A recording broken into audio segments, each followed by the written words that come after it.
Hi everybody, Jeff Garage Maker Guy here, and I'm about to kick off the third of three in my round of tutorials about how to install the catch fence and lighting. And this episode we will do the catch fence in turns 3 and 4 of my layout.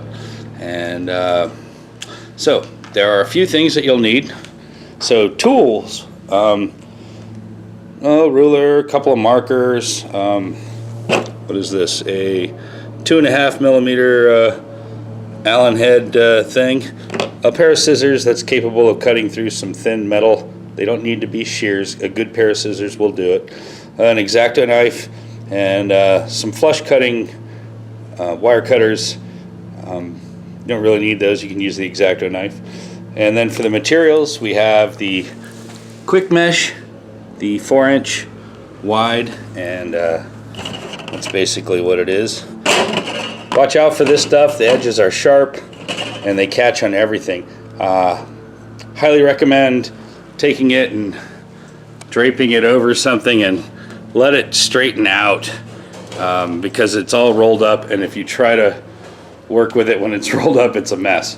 The next part is the trim, the molding. And wow, this stuff has tripled in price since the first time I published the video on the lighting. But this is the stuff that actually goes around the edges right here, so it makes it nice and looks better, and makes it so you don't catch your clothing on it or cut yourself on it. So and then you have the M3 half-inch or 0.5 by 8 millimeter hex head screws, and then the printed parts that you can use my design on Thingiverse, or shoot me an email at the_def_j@yahoo.com. And I'm trying to get away from printing the parts, but I know a lot of people out there want them, so that's the way to get in touch with me. So we have this is the mesh clamp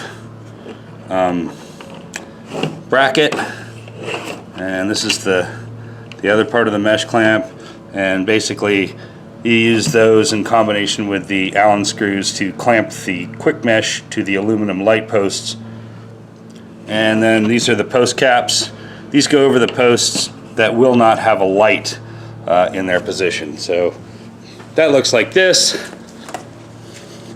So light, post with cap, pretty simple. You'll want something to, a board or some kind of a cutting mat or whatever, to, so you don't mess up your table and all that. Optional, I highly recommend it, is a cordless screwdriver with the 2.5 millimeter Allen tip in it, and something with a clutch, because you don't want to tighten these things down too tight. So that'll save you a lot of time.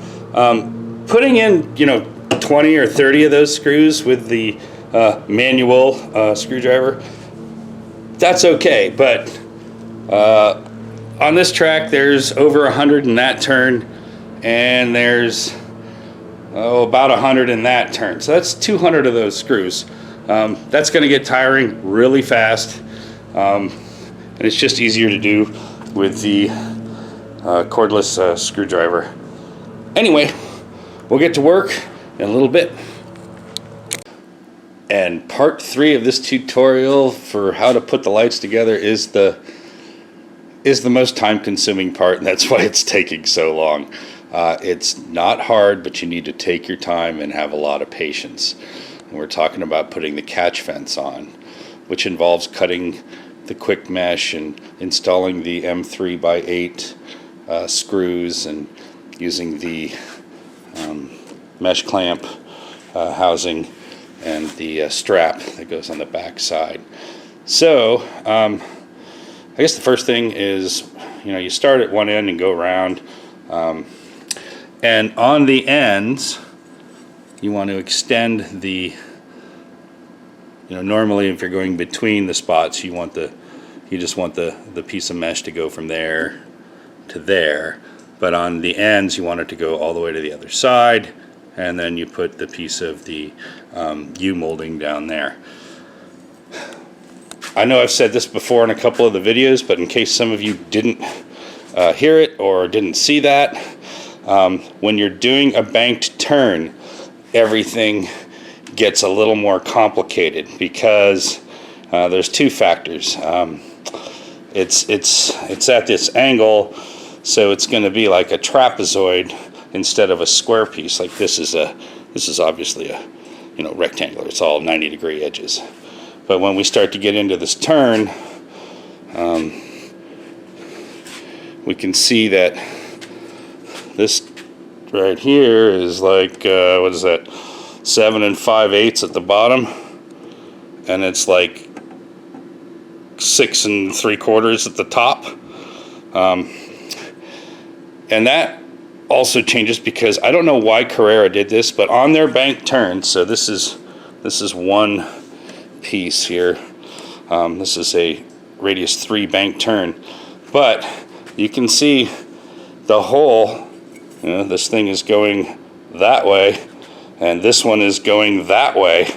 So it's like the opposite. So on this side, we're going to be at, right at like 8 inches at the top, but we're going to be actually a little bit smaller than that at the bottom, like 7 7/8. It doesn't have to be perfect when you're cutting these, because you're going to put the U molding on, and I don't think I've ever seen a perfect chain link fence. And again, this is just to keep the cars from plummeting to their doom on a concrete floor, just to keep them on the table. So the other thing that I've learned from that turn is this quick mesh, when you open it up, it's metal and it's rolled up really tight. And after a week of letting this other piece, it still takes off and rolls up like that.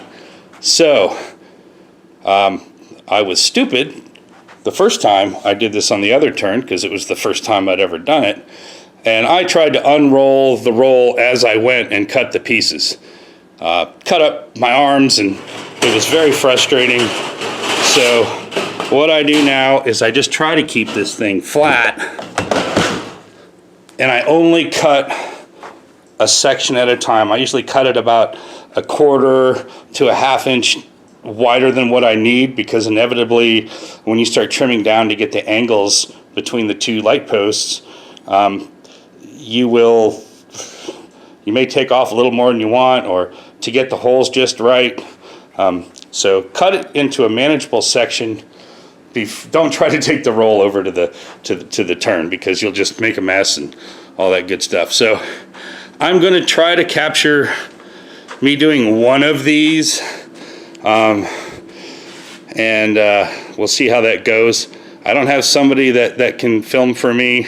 The tripod thing inevitably doesn't work very well because I move around a lot, so bear with me. And thanks again for watching. Be safe, have fun, and let's get to work. Okay, so the section we're going to work on today is about 8 inches, so I'm just going to kind of mark this a little over, like about an 8 1/4, somewhere. And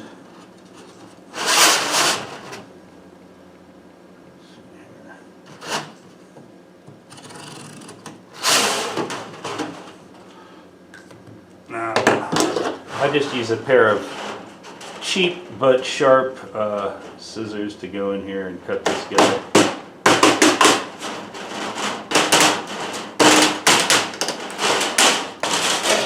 And there goes that. So let's go ahead and roll this guy back out.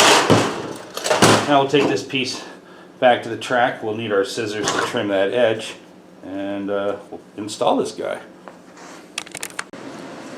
Okay, so we've got our piece cut roughly. We made it a little bit large because we know we're going to need to trim it a bit.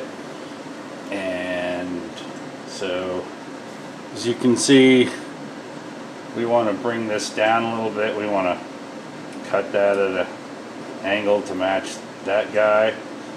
Being careful to make sure that the screw holes will actually go through the quick mesh. That's pretty much it. So once you're done, you'll actually be taking off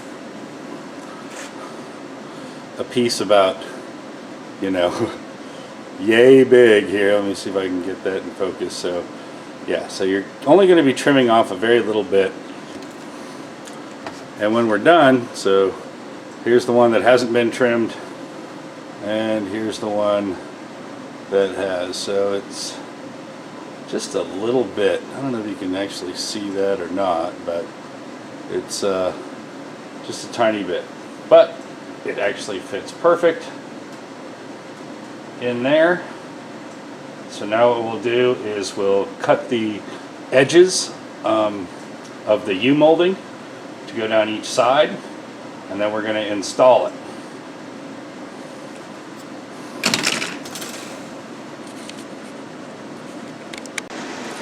So you just take your U-molding, and the distance between the mesh clamps is about 2.5 inches, 63 millimeters, whatever.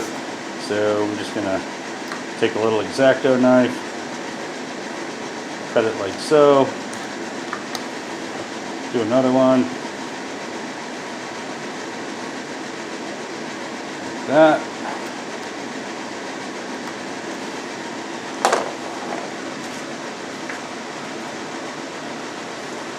Then we'll take the piece that we trimmed, go ahead and install these. And just be careful working with this quick mesh because the edges are pretty sharp, and just take your time. Sometimes you got to fiddle with it to get the stuff on the U-molding on the quick mesh, but once it's in place, it stays.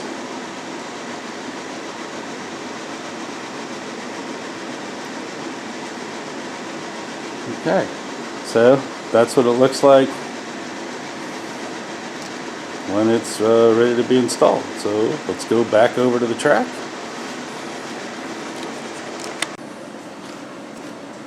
So what I'll usually do is just, you know, take one of these M3 by 8 screws, and this is the mesh clamp, and I'll just pre-thread it in there, just because you're going to be busy hanging on to the quick mesh. So just do like that.